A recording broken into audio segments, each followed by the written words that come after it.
Хайде стежке, чао! И да не забравиш утре да ме донесеш 3 стека кренвирши, чули? Добре.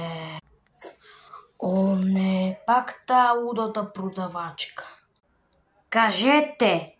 Извинявай, може ли да влезам вътре да си купя един сладолед? А ти, знаеш ли колко е часа? Часа е 7:30. Аха, добре, обаче идвай да идваш по точното време. Але точно сега.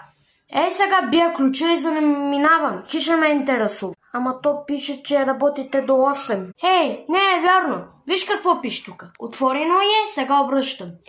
Пише, затворено е. Аз току-що измих почките. Не трябва да шляпаш по моя път. Току-що трябва да заема, да оправя стоките, оборотите, така нататък. Научи се да идеш по това време. Аха.